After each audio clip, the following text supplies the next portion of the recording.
to ask that question first. Oh, Can yeah, we do please. that? Okay. Yeah. So if you would, please just tell us, for those people that don't know you, please tell us. I'm sorry. I'm Katie Singer. I'm a writer, and I've written books on lots of different subjects. I'm actually a novelist. I've written about women's health and natural family planning. And in 2014, Rudolf Steiner Books published An Electronic Silent Spring, which is about the health and environmental effects of exposure to radiation from cell phones and Wi-Fi and smart meters and other wireless technologies. In April of 2019, Rudolf Steiner Books will publish my next book, Our Web of Inconvenient Truths: The Internet, Energy Use, Toxic Waste, and Climate Change. And I am just so excited to share this with more people. I'm glad personally because I need more people to know about it so that we can figure out things that we can do to reduce our consumption of energy and our greenhouse gas emissions and our waste. And we can't do that until people understand how the internet plays into that. So I've been with this issue for more than 20 years. And I think I'm going to call it basic tech literacy. And I would love to present basic tech literacy items to the Real Truth community. Number one is, how did the FCC determine that cell phones are safe enough to market? They've basically never determined that cell phones are safe, but no one has, but they're still marketed. In the mid-90s, engineers took, it's called a standard anthropomorphic mannequin, SAM for short. It's this 220-pound plastic dude, and they filled his head with salty fluid. And they took his temperature. And then they gave him a cell phone for 6 minutes. And in those years, they were really heavy, clunky cell phones. And then after the 6 minutes of putting the cell phone beside his head, they took his temperature again. Because his temperature did not change by 2 degrees Celsius during those 6 minutes, you can have a cell phone. That's the whole show. That's called immediate thermal effects of exposure to radio frequency radiation. Okay, so, and I've just said a whole lot there. Let me break it down. Thermal effects are about temperature, heating and cooling. And the FCC engineers recognize only immediate thermal effects. Scientists around the world have reported thousands of non-thermal effects of exposure to radiation. So we know that the blood-brain barrier leaks after just a few minutes of exposure, of holding a cell phone to your head. This is extremely dangerous for everything from increasing your risk of brain tumors to, we now have studies showing a relationship between weakening of the blood-brain barrier and Alzheimer's. We see DNA damage. There are neurological, psychological, carcinogenic, all kinds of health effects as a result of exposure. We have no studies that show the cumulative and combined effects of exposure. So, like, what happens if a pregnant woman uses a cell phone during pregnancy and then her children are born to a house and they're put in a crib right next to a transmitting smart meter? There's Wi-Fi in the house, and they live 500 feet from a cell tower. And then they go to school with cellular antennas on the rooftop. None of what I've said is unusual, but we have no studies showing what happens in that situation. Everyone, of course, has a unique situation, and we don't have studies showing the combined or cumulative effects. We also don't have ways to prevent people from being exposed in those situations. Another part of the literacy piece for me is knowing the laws.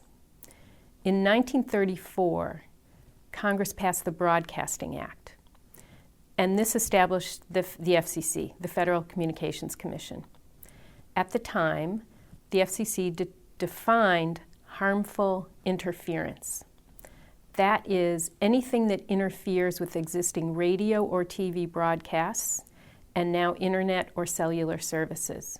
So in other words, the FCC was like, go forth, ladies and gentlemen, and invent electronics and bring them to the marketplace as long as you don't create harmful interference. And everyone was like, yes, we're going to go there. And we did. Harmful interference has never included biological harm. So we have essentially given carte blanche to our engineering and capitalist ideas at the expense of biological needs, at the expense of nature. We have not recognized that in our development of electronics. In 1996, Congress updated the Broadcasting Act and passed the Telecommunications Act of 1996. It was signed by President Clinton. Section 704 states that no health or environmental concern may interfere with the placement of a cellular antenna. You want me to say that again? It's really strong. So Section 704 in the Telecommunications Act says that no health or environmental concern may interfere with the placement of a cellular antenna. So that means if a telecom corporation comes to your town and says, hey, I've got a contract with a private property owner, I want a permit to put up a cell tower there, and you are a municipality, you may not say no as a municipality based on your health and environmental concerns for your community. We're now more than 20 years downwind of that. That passed in 1996. As a layman, how is that possible? I mean, my thought is that clearly that was placed into the act and was conceived of by the companies who placed these antennas and somehow got to the politicians and then had them put that clause, was it 704, into the act. So, and obviously there was enough enough pressure on the politicians to say, okay, we'll put it in. And probably back then they hadn't even conceived of the issues that they had. Even worse. That's even worse to know that they had. So we had studies by then. So we had hundreds of studies.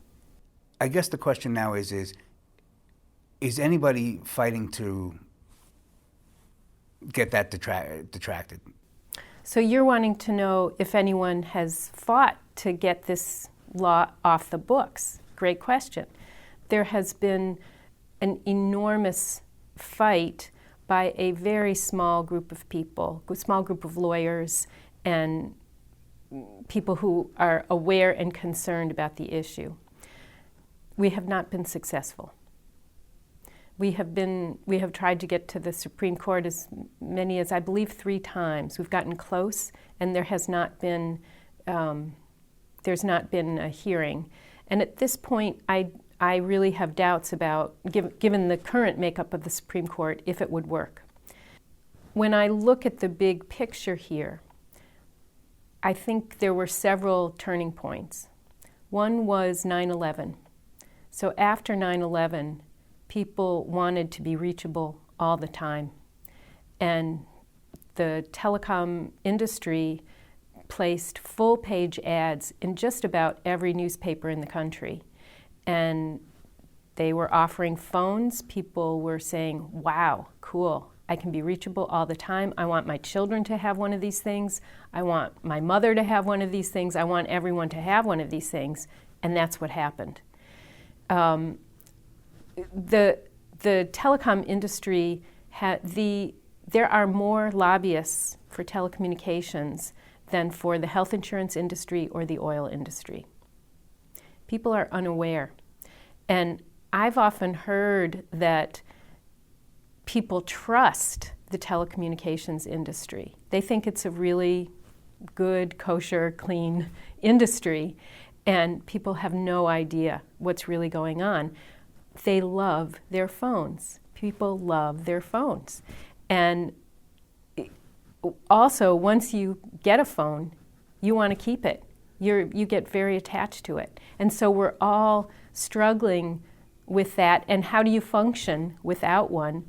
All of these things kind of cascade together, and I've only named a few things. But basically, we are in a world with telecommunications now. We're here. Can you tell us about the negative or detrimental footprint that's happening from the telecommunications industry and the technology that we're all using today? The internet is the largest thing that humanity has built. And it's continuing to grow. It takes enormous amounts of electricity, water, minerals, elements.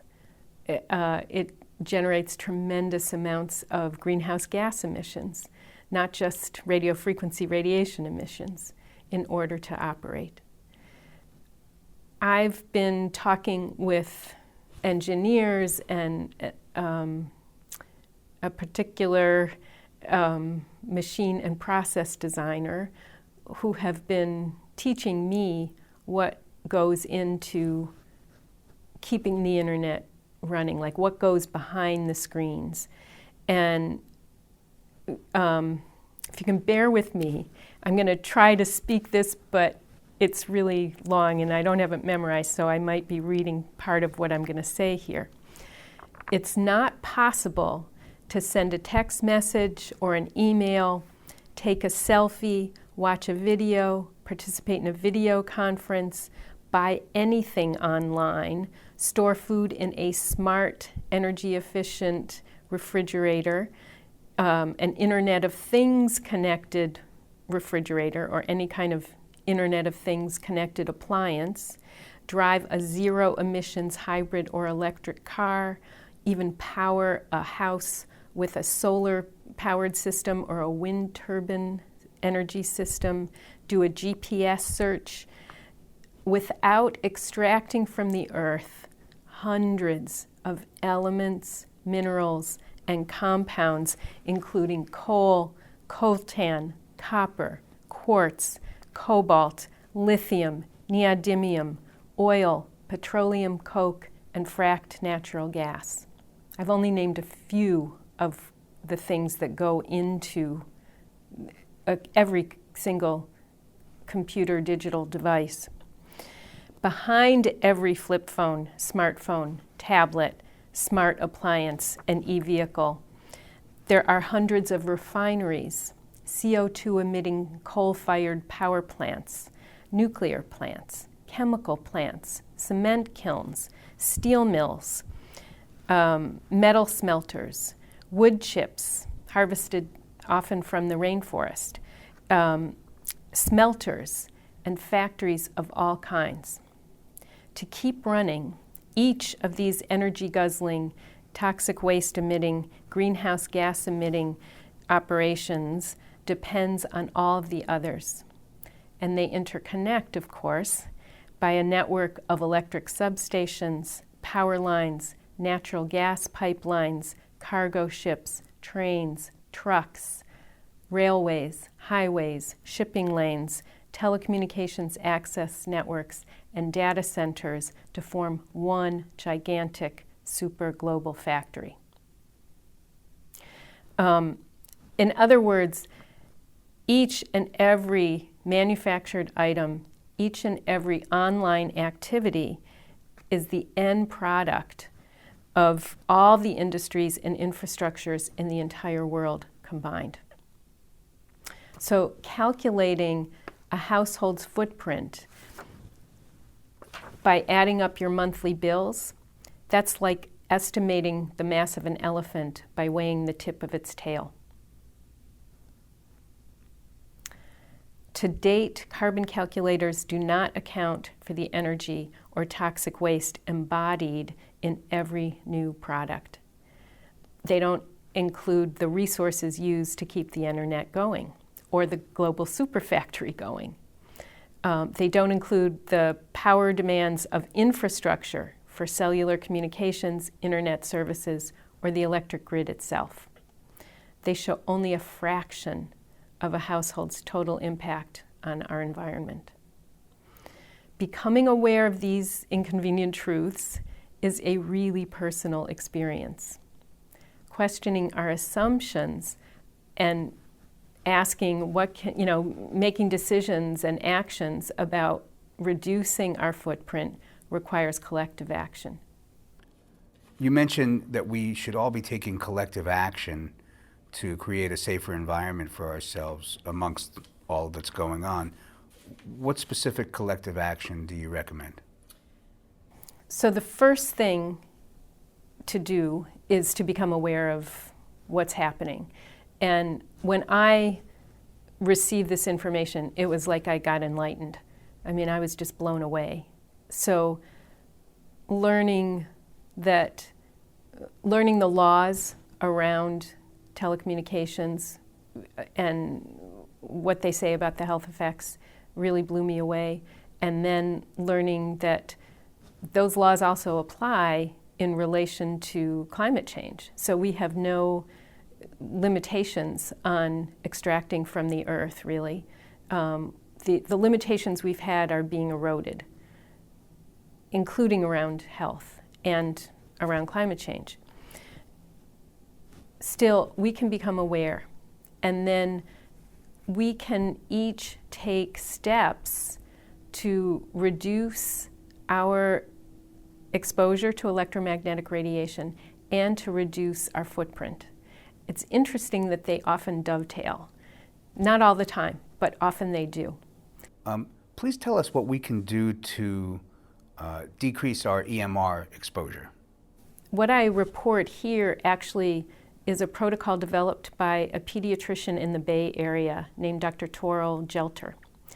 And she has lots of children coming to her practice who have autism or ADD, attention deficit disorder. And her protocol says, turn your Wi-Fi off at night for at least 12 hours. Don't let the child within 8 feet of a cordless phone or any kind of wireless device. And then unplug everything in the bedroom while your child is sleeping. Don't just turn it off. You want to unplug it. And we've had wonderful case studies. There's a 10-year-old boy who was really aggressive, and he screamed every night from 10 p.m. until 3 a.m. Parents weren't sleeping. No one was sleeping. He had never spoken, this child. And the family lives on a military base. And the pediatrician thought, there's no way that my protocol will have any effect because the background radiation from the military stuff is going to be so high. So she just didn't think it would be worthwhile. And this family was desperate. All they did was turn their Wi-Fi off for 3 nights. And this boy then spoke a complete sentence. The parents were shocked. They started unplugging more and more stuff. The pediatrician put the child on a therapeutic grade fish oil, and within 3 weeks, he slept through the night. No more screaming. Now, we don't say that this experiment is what caused the change in his behavior. We say the experiment is free and anyone can try it. I think that protocol is great as a starting place for reducing your EMR exposure. You can eventually, as soon as possible, get wired internet access. And that is going to be different in every community. So you want to look up in your community someone who can help you get wired internet access. Obviously, we're going to be shifting to recognizing that mobile access is an incredible luxury. I'm not saying to get rid of the internet. I'm saying we're going to have to start shifting toward less mobility. What can we do to decrease our overall media consumption footprint?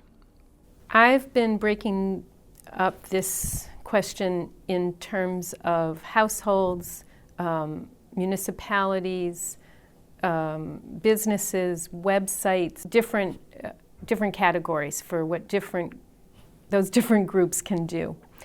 So if I start with households, which I might also call individuals.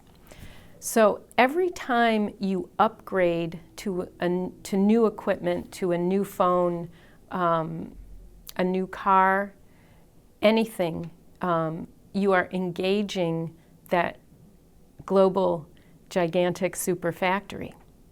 So you want to delay upgrading as long as possible. Ideally, you want to wait at least 4 years before you upgrade to something new. Unfortunately, a lot of times people don't have a choice. So like people will say, I really need this new software, and then they buy the new software, and then it is not compatible with the existing printer that they have, so they have to buy a new printer. And so I'm hearing that that's how things work now, that you need, when you just upgrade to a new kind of software, that cascades into a bunch of other things that you need to buy that are new and engaging the global super factory. But to the best of your ability, slow down your upgrading. And I would also say you want to say no to the Internet of Things, which is machine-to-machine communication. So right now, you can buy diapers that have a chip in them that will send a message to your smartphone letting you know that your baby's diaper needs changing. You can, pretty much everything that can be connected to the internet will be connected. That's according to the last head of the FCC, Tom Wheeler. So like silverware will be connected. I don't know what it will do, but let you know that it needs cleaning. I have no idea. But the windshield of your car could let you know that there's a traffic jam up ahead and suggest a better route, that kind of stuff. You'll be able to download videos much more quickly. Those kinds of things are that's what the industry is promising we can expect from 5G and the Internet of Things. Now, I don't know that we really need that. I don't know what's possible, but if people say, you know what, I'm not going to buy into it, that could help. We can try. Since wireless technologies use at least 10 times as much energy as wired technologies, you want to focus on getting wired devices and do mobility, consider mobility a luxury for emergency situations. The reason that wireless takes more is because of the radio transmitters. They take an incredible amount of power. One of the worst things you can do is to stream a video onto a mobile device.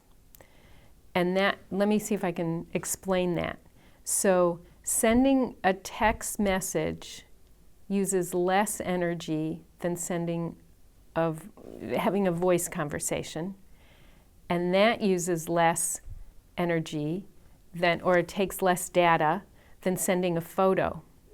Sending a photo uses less energy than sending a video. So you can see with each form, incrementally, that increases the amount of data that's consumed. If you've got more data, you're using more energy, and you're thereby emitting more CO2 in the process. So just keep that focused. Like if you're going to use Skype, just use it for voice. You don't have to include the video for the Skype call. One of my favorite suggestions, but it is by no means easy. Every family is going to take this differently. But we need to delay children's use of electronics until they have mastered reading, writing, and math on paper. So I know so many parents with the best of intentions who've been giving their children electronics since before they had speech, and finding that their children really take to this stuff. We need to, as much as possible, balance their use of electronics with time outside, in nature, on paper, with eye-to-eye contact. There are, I can recommend a couple of websites. One is zonein.ca.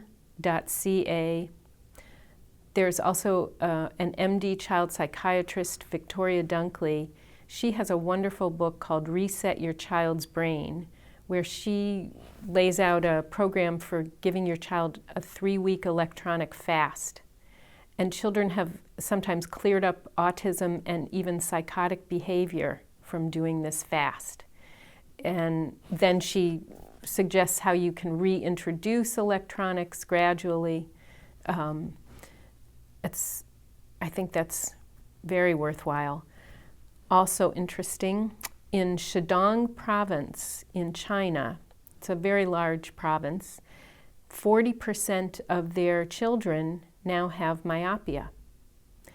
And in November of 2018, they decided that children will not be allowed to bring cell phones to school, and no child will be allowed a computer session for longer than 15 minutes, and no longer than 15 minutes at a time, and no more than 1 hour total in a day. So there's another, I think, worthwhile suggestion. Okay, and I'm mushing now the suggestions for reducing your EMR exposure and your footprint. In terms of children, that certainly would reduce their EMR exposure to delay their use of electronics, but it also impacts the footprint, because the sooner that children become users, the sooner they become users and consumers of the energy it takes to run this stuff. So we all need to pressure manufacturers to make modular, repairable electronics. If you have a volume purchase power, like if you're a business or a school district and you buy 10,000 laptops or something, you've got purchase power, and you can say, I'm only going to do this if there's a way to make sure that the device can be wired. I'm only going to buy this if it's repairable, so if the screen breaks, then we can replace it. That would be modular electronics, and we need to pressure manufacturers to build this kind of equipment. Web designers, very important. We need to minimize videos, pop-ups, slideshows. Those take lots of data. So we need to minimize them, and because they consume lots of energy and thereby emit lots of CO2. And we want to link or embed videos rather than repost them. So every time you repost, that's somebody else putting storage in the data center rather than linking to it. Not having a phone is almost socially unacceptable. Totally. Almost would turn you into an outcast. And I say this only because I have 2 teenage boys, and I can't imagine, they would murder me if I took their phones away. Or is there anything specific you say to parents who want to fight the good fight, who want to decrease their family's footprint? Everything you're saying is making sense. And then there's the quote real world in terms of, is there anything specific that you would recommend to parents on how to go about trying to do that? So just that you're asking the question, well, just that you're saying, okay, here's reality. I have teenagers in my life, and what is possible? That's the place to begin. And then I'm not interested in creating war, especially within a household. I mean, that's just not a constructive way to go about things. We can ask questions like, okay, if we can say, I've learned some things. I want to share it with you. And I'm interested in creating limits on my own use. Would you help me come up with limiting myself, with making limits myself? So there's this great quote from Bill Torbert, who's a retired professor of management from Boston University. And he says, if you're not aware that you are part of the problem, then you can't be part of the solution. So if you announce yourself as part of the problem and then say, I need help, can you help me? Oh, wow. I think that would be fantastic to get help for you, for your problem, from your teenagers. And then they'll do what they do, but you can ask them to help you with your problem. There's clearly no great easy solution to the question I asked you. And for a second there, I thought I was going to stump you. What a great answer. And I think that is a great starting point. What I've found is that in all cases, none of us have a problem until we have a problem. Families with children with autism or ADD undoubtedly have an undeniable problem.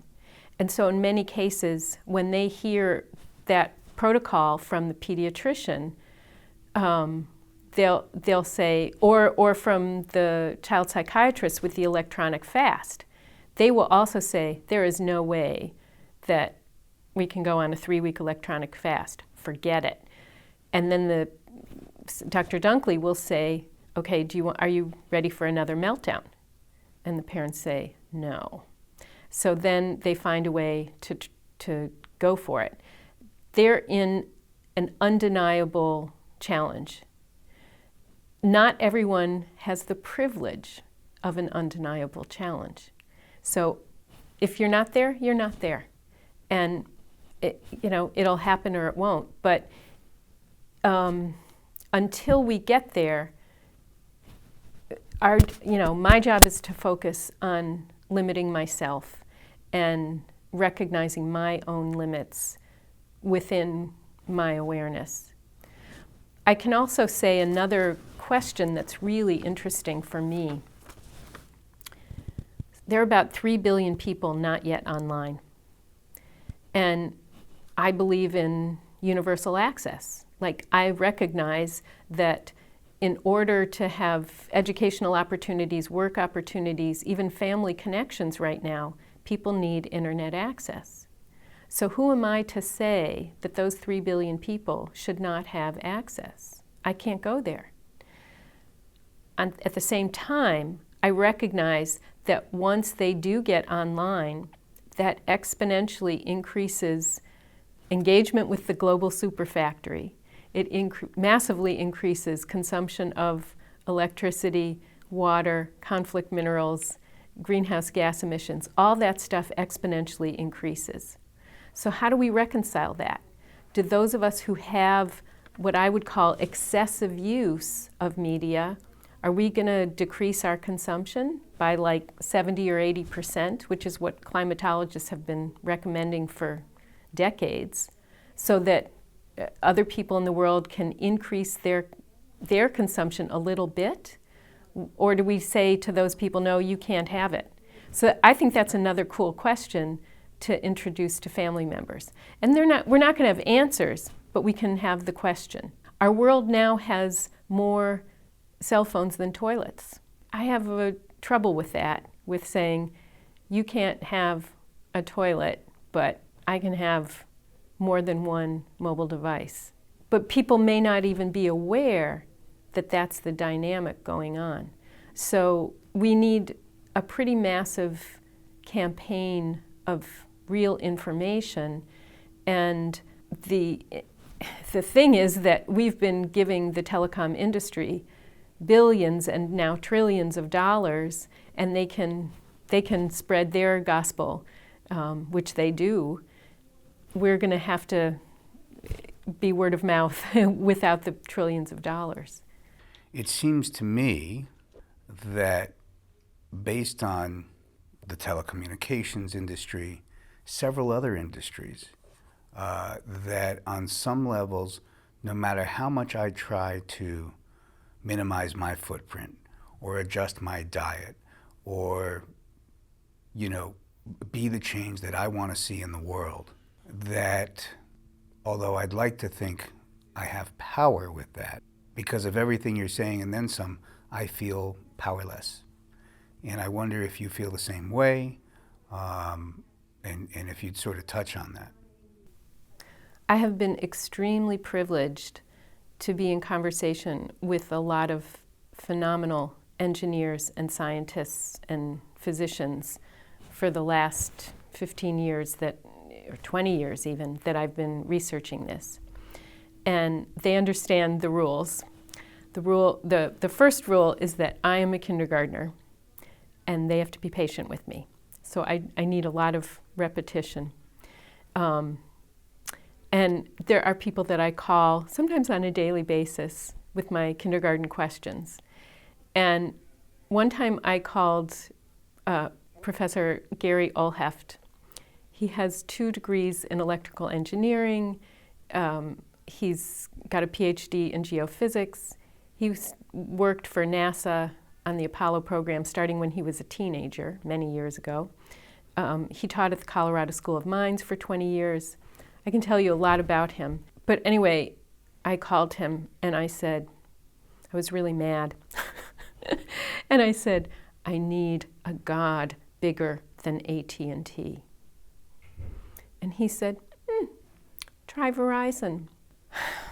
So that made me laugh, which is good. Laughing is good. But I have really struggled with that because, as I can see, in the day-to-day world, that God, AT&T and Verizon, is way, way more powerful than I am. And I struggle with seeing the power of nature and, other life-giving entities. I just, if you look at a child with a phone and try taking the phone away, we all recognize that we don't have very much power there. For me, it's constructive to recognize my powerlessness. Let's look at the legal question. You were asking about that earlier. I want to know now what is constructive use of my attention. And in Congress, there are now 2 bills that are worth talking about, where we want our congressmen, in one case, to vote no, in another case, to vote yes. So this is the start of 2019, and with this Congress, we want to tell our congresspeople to vote no on House Resolution 7236. That would prevent the telecom industry from having liability in the case of injury caused by radio frequency radiation emissions. So vote no on 7236. House Resolution 530 would make orders issued by the FCC that take away local authority over telecom facilities, like where they get placed. House Resolution 530 would make them have no force or effect. So tell your congresspeople to vote yes on House Resolution 530. And if a lot of people call, that would be really worthwhile.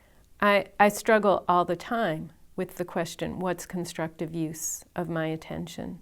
For me, the most nourishing thing is talking with other people who are also asking that question and recognizing real limits. So if I go to my city council and I talk about this, I've done it. So far, it has not been constructive. My city council is also bound by the Telecom Act. They don't want to be sued. And if it is believed that a municipality denies a permit, say, for a cellular antenna based on health or environmental concerns, then the telecom industry can sue that municipality. I don't know any municipality that can afford a lawsuit like that. There are municipalities that are creating ordinances that say we maintain local authority over our telecom facilities. It's going to be interesting in the next year or two to see how those hold up, because the orders from the FCC, which would be a federal regulation, are saying that those ordinances have no effect. We're in appeal right now with several of these cases, and we just have to watch and see. And meanwhile, I just think spreading the word is the most important thing we can do, giving room to our insanity and anger with these regulations, giving space for them, and then coming back and saying, okay, we need to be reasonable here and ask this question: what is constructive given the limitations of what's going on? Do you see a positive outlook on any of this?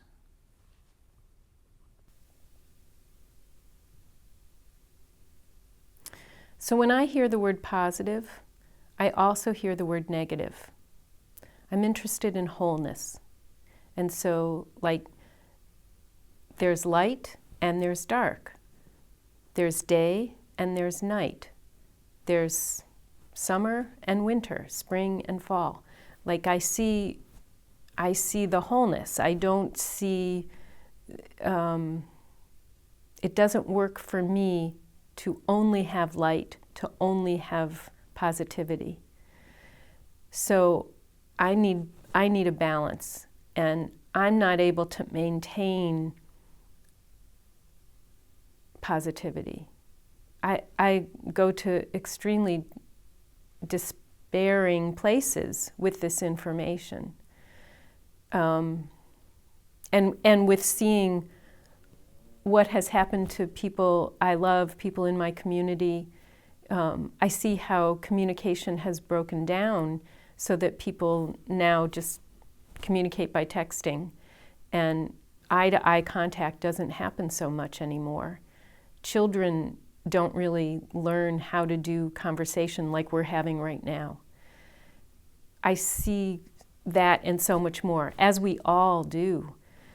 And what I'm interested in really is in, like, I just get so nourished by this kind of conversation where we're asking each other questions, you know, where we're just saying, okay, can we define, what do you mean by a positive attitude?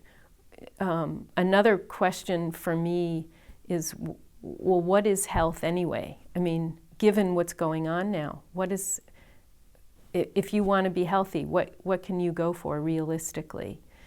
Legally, what can you go for? Those kinds of questions. So if we have those kinds of conversations, I feel so blessed to be alive and nourished.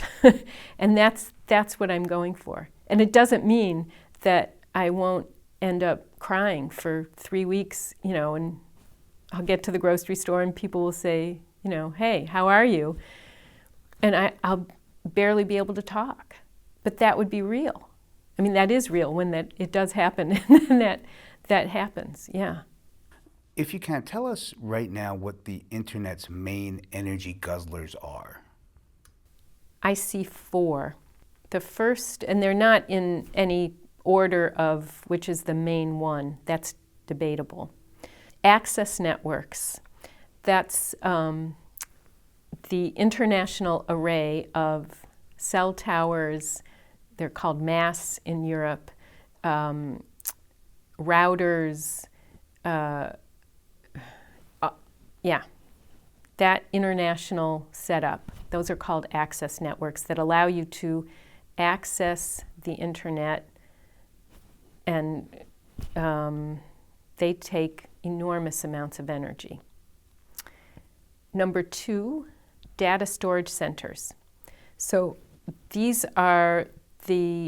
is where your websites are stored, records of all kinds, educational records, bank records, medical records, military data. Anything that goes online, your smart meter, the smart meter is the utility meter on the side of your house, and if it's a transmitting meter, it's collecting data about your electricity use and sending that sometimes thousands of times per day to a collection site that then sends it to a cellular antenna, which then goes to the utility, which stores that data. Okay, in order to run data centers, which are just packed with computers, some of them are 11 million square feet large. You can see them from outer space. They need to keep cool so that those computers don't overheat. So they take a lot of air conditioning, and that requires water.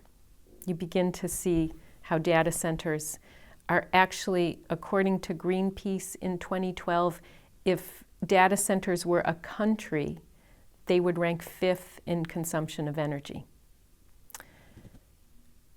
3rd on the list, automated processes. So, like a lot of times you'll just be at your computer and your word processor will be upgraded without your permission or anything. That's an automated process. Backup storage for websites, that's an automatic process. Bots, those are automated processes.